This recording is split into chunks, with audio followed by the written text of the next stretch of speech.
Hey Chaos crew, Jimmy Chaos back with the blue part of my limited set review for Streets of New Capenna. If you've missed the review I did of the white cards, if you go check that out as well. But let's go on and get into these blue cards here. So starting off, we have All-Seeing Arbiter, 4 and 2 blue for a 5/4 flying avatar. It's a mythic. When it enters the battlefield or attacks, draw 2 cards, then discard a card. When you discard a card, target creature an opponent controls gets -X/-0 until your next turn, where X is a number of different mana values among cards in your graveyard. Okay, well, in terms of limited, this is just an absolute bomb. 5/4 for flying for 6 mana. That's really strong. It comes into play. You get 2 cards. You have to only discard 1. And then when you discard that card, you weaken one of their creatures. For at least 1, you're probably going to get 2, maybe 3 pretty easily with this, especially at 6 mana. And yeah, every time it attacks, that happens again. And you just keep stocking your graveyard up. In limited, you're going to have fairly diverse curve, so you're going to get a good number of different mana values in your graveyard. So yeah, this is an absolute bomb. This may see some experimentation in like constructed, but I don't think it's going to be that great in constructed. It's a bit slow and doesn't do anything that broken. Commander, yeah, you could probably see this played in some kind of commander deck, these kind of effects where it just draws you cards unless you discard are pretty strong as well. So, but overall, in terms of limited, this is an absolute bomb. Next, we have Backstreet Bruiser for 1 and a blue. It's a 3/3, and it's a cephalid rogue, and it has defender. As long as there are two or more counters among creatures you control, Backstreet Bruiser can attack as though it didn't have defender. So this is playing along the theme of the counters deck that we're seeing in the limited meta. Realistically, though, getting 2 or more counters among creatures you control, that could be a little tricky to pull off consistently. I think you probably maybe be able to pull that off maybe like 40% of the time, maybe a little bit less, unless you really got a lot of counter-based cards. So this is really just going to be a 3/3 defender most of the time for 2, which isn't bad. Like if it turns out to be a fairly aggressive meta, this will help slow the board down for you. I would think it's probably going to be played. It's not going to be great, but in some decks it's going to be pretty strong. But for the most part, it's just about an average card. All right, next, Broker's Veteran. 1 and a blue for a 2/1 human soldier. When Broker's Veteran dies, put a shield counter on target creature you control. Okay, well, that's pretty interesting. So a 2 mana 2/1 is below rate, but when it dies, it basically puts a protection bubble on one of your creatures, which, yeah. On turn 2, this is pretty weak. You're probably going to want to play this more like on turn 4 or 5 with another spell, so that way you have a creature for it to target. So I'd say that probably a lot of the time you're not going to end up playing this, unless you're again in a counters matter kind of deck, then you would want that counter enough to justify it. But otherwise, if you're just like a blue temp-based tempo deck, I don't see you playing this too much. So this is probably a bit below average. All right, Case the Joint. 3 and a blue for an instant. Draw 2 cards, then look at the top card of each player's library. Okay, so we're in the realm of Behold the Multiverse, Glimmer of Genius, those 4 mana effects that let you draw 2 cards. However, this one's other effect of letting you look at the top of each player's library, which is after you draw the cards, is okay. The Scry and Glimmer of Genius is a lot stronger, and Behold the Multiverse, I believe, also scried as well. So that we've seen similar effects where we get a scry built in, and we're not getting that here. I don't think seeing the top part of your card of your opponent's library is that valuable in limited. But then again, card draw spells are pretty good anyway, so I'd say this is probably average playable. Not as strong as other variations of this we've seen in the past, but it's playable. I don't think it would see any kind of constructed play though. Next up, Cut Your Losses. 4 and 2 blue for a sorcery, and it's a rare. As Casualty 2, which is as you cast a spell, you may sacrifice a creature with power 2 or greater. When you do, copy the spell, and you may choose a new target for the copy. And the spell effect is target player mills half their library, rounded down. Okay, so for 6 mana and sacrificing a 2 power or greater creature, they lose 3/4 of what they have now, because they would lose half and then half of half. So yeah, 3/4 of what they currently have. So if Mill becomes a strong player in Standard, this could be in there, but 6 mana is just a lot. And in Limited, this is not going to be very strong. Decks are a lot smaller. You're not going to mill too much, and sacrificing a creature could actually be a pretty big downside in a Limited deck. I don't think you would want to play this. This is definitely a pack one, pass one. You would not pick this. Yeah, this seems pretty bad. And even for like a constructed mill deck, it seems pretty bad because 6 mana is just way too much. And Tasha's Hideous Laughter is a better option. All right, Disdainful Stroke, 1 and a blue for an instant. Counter target spell with mana value 4 or greater. Yeah, so this is yet another reprint of Disdainful Stroke. In terms of limited, yeah, it's okay in some metas. Depends on how high the curves get, whether or not it'll be playable. But I don't think this is something you're going to see played a lot early in the meta, and as the meta kind of settles, maybe if there's a good place for it, we'll see it start to pick up a bit more. But really, it's going to sit in your hand for most of the game, and limited is usually more about the 3-drops than the 4-drops, so I think this is not a great limited card. In terms of constructed, yes, this sees constructed play every now and then, again, depending on the meta. All right, next, Echo Inspector, 3 and a blue for a 2/3 flying bird rogue. When Echo Inspector enters the battlefield, it connives. Okay, so a 2/3 flyer for 4, and if you discard a non-land, it's a 3/4 flyer for 4, which is a great rate. A 2/3 flyer for 4 is an okay rate. So yeah, this is definitely a card you would play in limited. It's pretty good. I don't think it's like a bomb or anything. It's not like super powerful, but I'd say it's slightly above average card, assuming that you can be in a deck where discarding a non-land card to get it up to a 3/4 is not too much of a punishment. So yeah, it's pretty good. All right, next we have, all right, a 1-mana legendary. Oh, those are always interesting. So we have Errant the Street Artist for 1 blue, legendary human rogue, a 0/3 with Flash, Defender, and Haste. That is an interesting combination. I've never seen Defender and Haste before. So for 1 and a blue and you tap it, copy target spell you control that wasn't cast. You may choose new targets for the copy. Oh boy. Target spell you control that wasn't cast.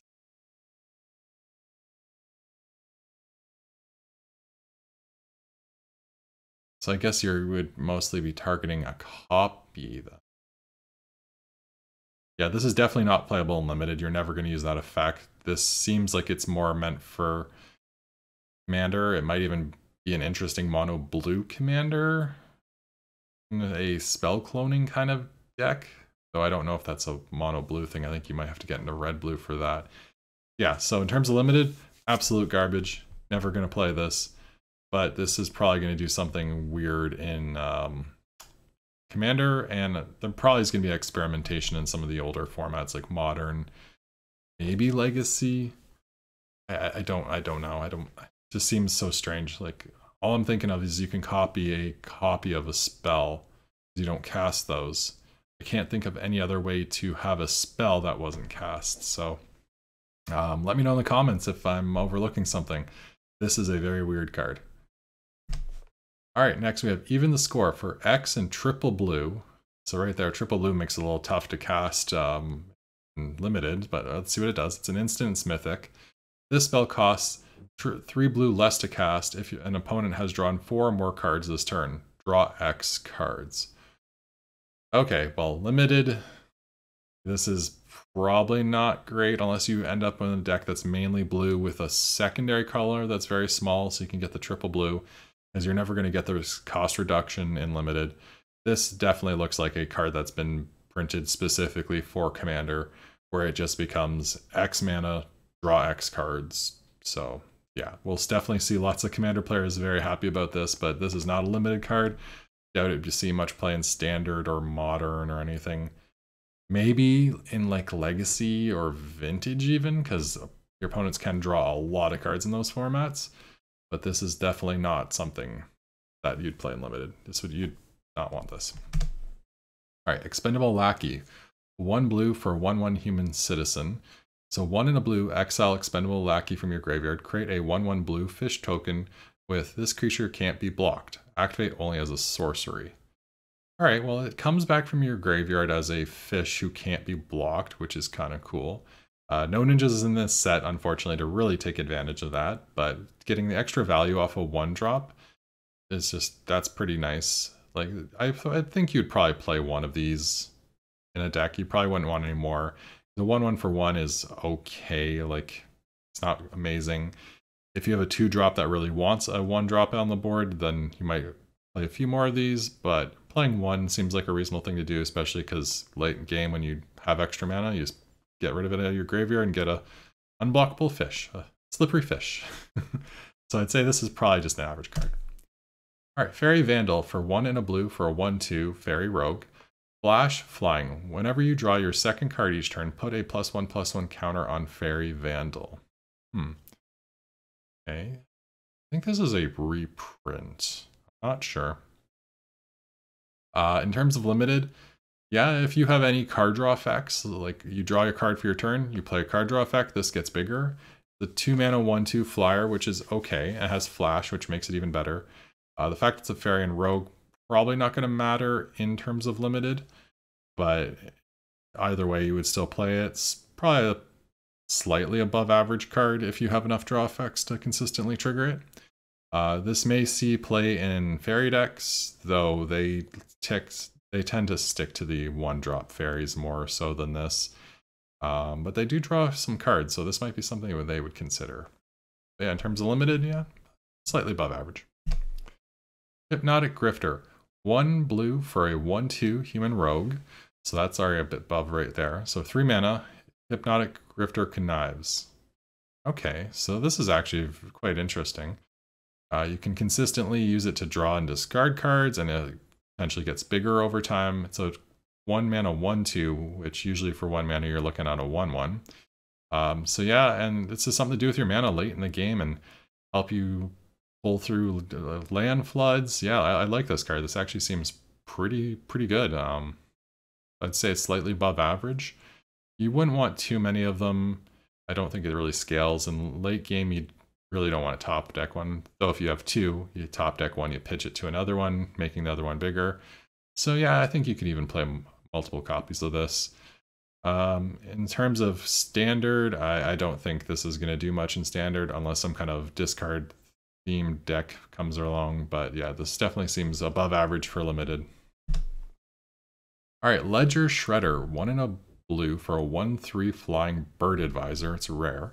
Whenever a player casts their second spell each turn, it connives. Okay, so in terms of limited, 2 mana 1/3 flyer is about, it's a fair rate. And their second spell each turn, which if you play this on turn 2, turn 3 you're probably going to play a 3-drop. Turn 4 you could easily double spell and get a connive off this, and then it becomes a 2/4. And if your opponent gets 2 spells on a turn, yeah, no, this is definitely a fairly strong card. You would definitely play this in limited. This, in terms of any kind of constructed,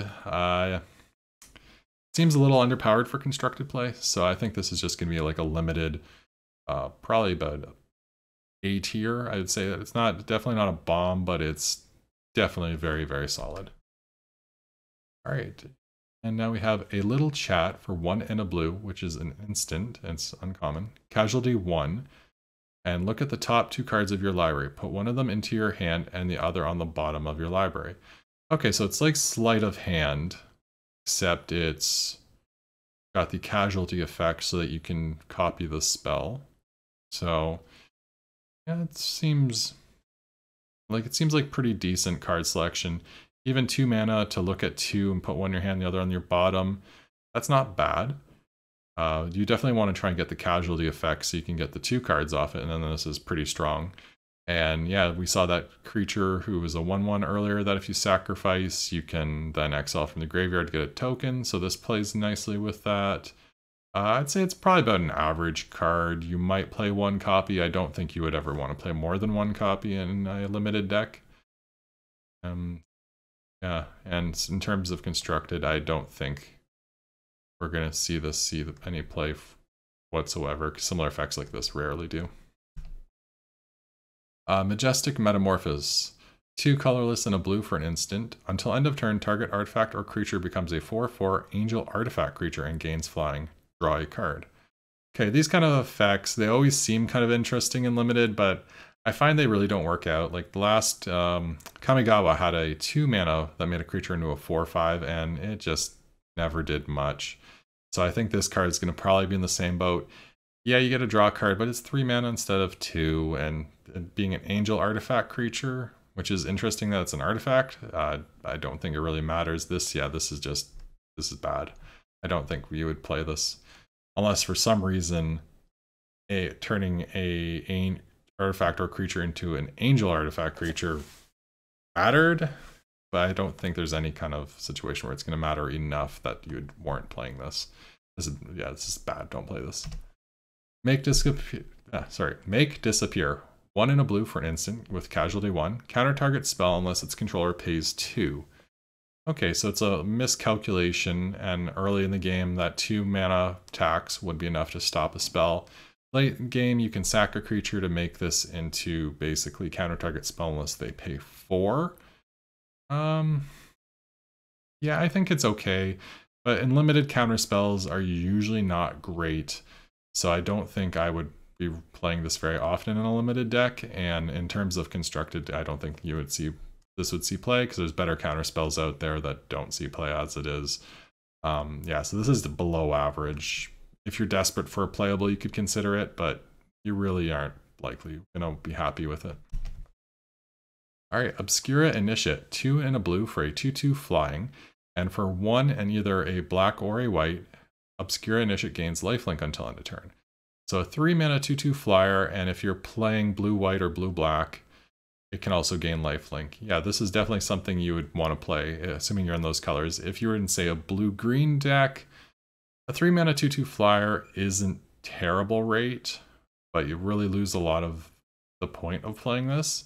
So you really want to be in the blue-white or in a blue-black build to make sure you get that lifelink, because flying lifelink, you're probably going to get in with a unblocked attack most turns, and that's a 4-point life swing in your favor. They lose 2, you gain 2. So yeah, this, if you're in blue-white or blue-black, I would say is probably slightly above average. If you're just in blue-green or blue-red or mono-blue, then I'd say it's maybe average. An offer you can't refuse. 1 blue for an instant. Counter target non-creature spell. Its controller creates 2 treasure tokens. Okay, well this is kind of interesting. You counter any non-creature spell for 1 blue mana, but then they get 2 treasure tokens. So in terms of limited, non-creature spells rarely are that important compared to a creature spell. So this is really not doing what you would need it to do to really win. If you're playing traditional, this would be a great piece in the sideboard, so that if an opponent has, say, like a wrath effect or some kind of crazy artifact or enchantment that you need to stop, then you can bring this in. You would not want to mainboard it. In best of 1, it's probably going to be a dead card in your hand most of the time, so you're probably not going to like it.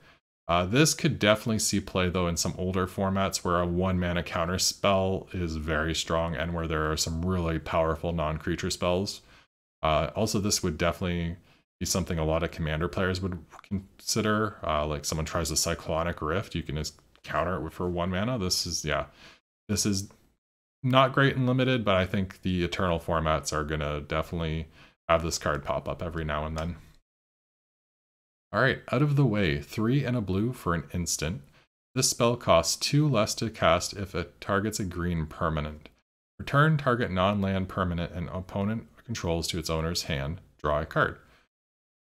Okay, so for 4 mana, we're bounce a permanent, draw a card, which is the same as the kicker version of this, where it's 2 mana to bounce something or 4 mana to bounce something and draw a card. So this is the proper cost for such an effect. And the fact that it's cheaper against green makes it even better against green. I would say this is playable regardless of what color you're in, and the fact it draws a card. Yeah, we've seen bounce effects that don't draw cards for 4 mana. So this actually seems a little bit above average, I would say. And against green, it's really strong. It's a great interaction. So yeah, you probably would want to play 1. I don't think you'd want to run 2. And if you're playing traditional sideboard and then against green, you could bring in multiple copies of this. So constructed, no, we're not going to see this in constructed, but limited, this is pretty strong. So I expect to see this card fairly frequently. All right, we have Psionic Snoop for 2 and a blue for a 0/3 human rogue. Has flash, and when it enters the battlefield, it connives. So it's potentially a 1/4 flash for 3. Yeah, no, this is just bad. Like, it just doesn't do enough to really be anything great. And if you don't want to discard a non-land, you just have a 0/3 for 3, which is just terrible. That's like a 1... Like, there's 1-drops that are 0/3s. Like the crab and stuff. So yeah, this is just bad. Don't play this card. Psychic Pickpocket, 4 and a blue for Cephalid Rogue 3/2, and when it enters the battlefield, it connives. When it connives this way, return up to 1 target non-land permanent to its owner's hand. Okay, so this reminds me of the one wizard who's a 5-mana 3/2 who bounces something. I forget its name. Very similar effect to this, except this can be a 4/3. So I'd say this is probably playable. Yeah, I'd say it's definitely playable.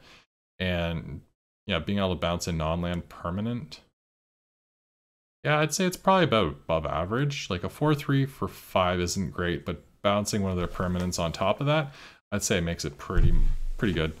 Above average, you'd play it probably only the 1. I don't think you'd want to run multiple because they could definitely jam up your hand pretty easily. All right, next we have Public Enemy. 2 and a blue for an enchantment aura. Enchant creature. All creatures attack enchanted creature's controller each combat if able. When an enchanted creature dies, draw a card. Okay, so this is going to be really interesting in Commander. In terms of limited, I don't think you'd want to play this in limited because it's going to be hard to set up a situation where this actually benefits you. Like being forced to attack your opponent, that could be bad. But in Commander, you could have some definite fun for this. I think this was definitely a printed for Commander card, and I'm definitely going to have to get me some copies for my decks that run blue. But in terms of limited, it seems a little dicey. I don't think I would be playing it. Reservoir Kraken. 2 and 2 blue for a Kraken, 6/6 rare. Okay, based on that rate alone, this is going to be something crazy. It has Trample and Ward 2. Okay, those are both upsides for a 4-mana 6/6. So this big blob of text must be the downside. At the beginning of each combat, if Reservoir Kraken is untapped, any opponent may tap an untapped creature they control. If they do, tap the Kraken and create a 1/1 blue fish creature token with this creature can't be blocked. Okay, so your opponent can easily just tap a creature to tap this, but then you get a bunch of fish at each turn that can't be blocked, so you're getting in with fish damage. The tokens are going to be hard to deal with. This is hard to kill because it has ward. Yeah, so that downside is not even that much of a downside, really. This is a bomb. You will play this in every deck that you can in limited. Yeah, no, this is really strong. In terms of constructed, I don't think it would see any kind of play. Maybe some kind of EDH deck. Is there an EDH Kraken deck? That'd be kind of cool if there is. Let me know in the comments. Alright, Rooftop Nuisance. 2 and a blue for a sorcery with casualty 1. Tap target creature. It doesn't untap during its controller's next untap step and draw a card. Yeah, this is just bad. This kind of effect, you need it to be instant speed. Because if you do it on your turn, that first untap step counts as the one that doesn't untap. Whereas if you do it on their turn, it's tapped, then you get your turn, then it still doesn't untap, and then you get your turn, and then it untaps. So sorcery speed really kills this. Drawing a card, not great. I guess if you have a spare token, then you can turn that into 2 cards. But even for 3 mana and sacrificing a token, that's a bit much. So overcosted, it's the wrong speed. Yeah, this card just seems bad. Run Out of Town. 3 and a blue for an instant. The owner of target non-land permanent puts it on the top or bottom of their library. Yeah, no, this seems good. There's been similar effects that were 5 mana for this, so for it to be 4 mana and still an instant speed, this is pretty strong. Giving them the choice of top or bottom is not a situation where you're giving them really a good choice. Because either they're not getting a new draw, so when they go on the top, or they're losing card when it goes on the bottom. So either case, they're really kind of falling behind in one way or another. Plus, you're removing something from their board. So this is great. I would play this. Maybe not great. It's solid. You'd probably play one. I don't know if you'd want two, but solid playable in limited. Not for constructed though. Security bypass. 1 and a blue for an enchantment aura. Enchant creature. As long as enchanted creature is attacking alone, it can't be blocked. Enchanted creature has, whenever this creature deals combat damage to a player, it connives. Okay. So it can't be blocked if it's attacking alone. And when it deals combat damage to a player, it connives. Yeah, this is pretty good. If you put this on your biggest creature, they're getting in and can't be blocked, whereas your other creatures just sit back and block for you. And then it keeps getting bigger and drawing you cards. Yeah, I think this is a playable, probably an average card. It's not amazing, but you know, you run one of them, you probably won't regret it, but definitely don't run more than one. Sewer Crocodile, 5 and a blue for a 4/6 crocodile. 3 and a blue, Sewer Crocodile can't be blocked this turn. This ability costs 3 less to activate if there are 5 or more mana values among cards in your graveyard. Okay, so blue really has a lot of can't be blocked cards in this set, it seems. And 4 mana can't be blocked is pretty good rate for that. And being able to do that for a single blue is just gravy, really. Like being able to do it for 4 when you're already at the point where you're casting a 6 mana creature, usually not going to be a big deal. And a 4/6 body that's getting in every turn. And if you put that other enchantment on it, it can keep conniving and getting bigger. Yeah, this is definitely, I would say, a playable crocodile. Yeah, a nice curve topper for blue. Say it's probably average, maybe slightly above average. Sleep with the Fishes. 2 and 2 blue for an enchantment aura. Enchant creature. When Sleep with the Fishes enters the battlefield, tap enchanted creature and you create a 1/1 blue fish creature token with this creature can't be blocked. Enchanted creature doesn't untap during its controller's untap step. Okay, so it's another one of those 4 mana pin down enchantments we've seen over the last few sets. Tamio's Completion was the latest one. This one though is a little bit different, and it doesn't have flash, and it gives you a token that can't be blocked in return. So you disable something of theirs, pin it down, and get a creature of yours that can be active and hitting on the board aggressively. Well, as aggressive as a 1/1 can hit, I should say. Yeah, this seems like actually pretty good tempo. Like you take out their biggest thing, you get a little thing in return. Definitely playable. I would probably even consider maybe playing 2 copies if I got to in a draft. Yeah, no, this is definitely above average playable. Slip out the back for 1 blue for an instant. Put a +1/+1 counter on target creature. It phases out. Okay, well, it phasing out basically makes this kind of like a counter spell. They try and kill your creature, you make it a little bit bigger and phase it out, countering their removal spell. So it's pretty good for that. It can help a creature who blocks can then become bigger, and well, then it phases out, so the damage won't matter. So it's an okay card, though it feels more like you'd want this in your sideboards. If you're playing traditional, don't run it main board, run it in your sideboard. And if you're running it, playing best of 1, I could see arguments for playing one of them in a best of 1 deck, but also it seems a little iffy. There are probably going to be a lot of states where it's just going to be put a +1/+1 counter on a creature for 1 blue mana, and that's about it. The phasing out will be irrelevant.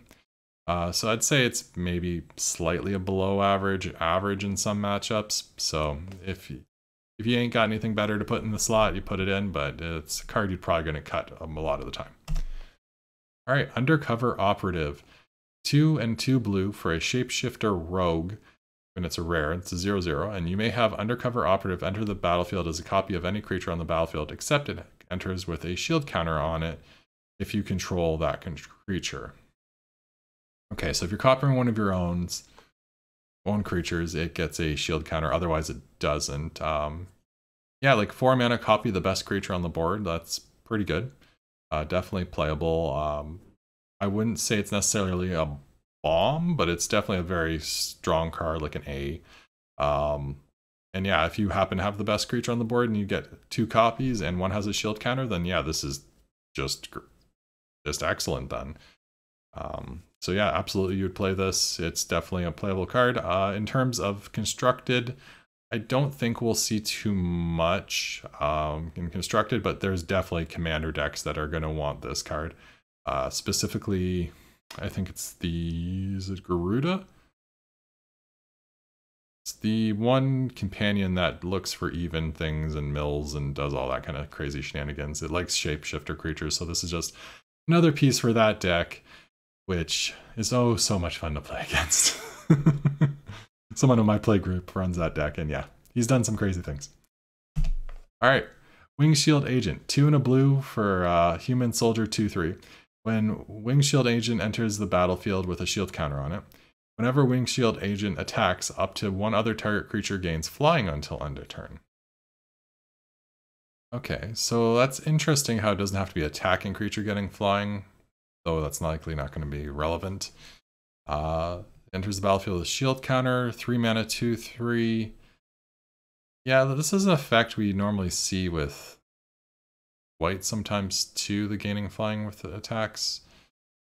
So it's kind of interesting. What's interesting is he doesn't have flying himself. Yeah, I'd say this is probably just an average card, because the fact he doesn't have flying kind of waters him down.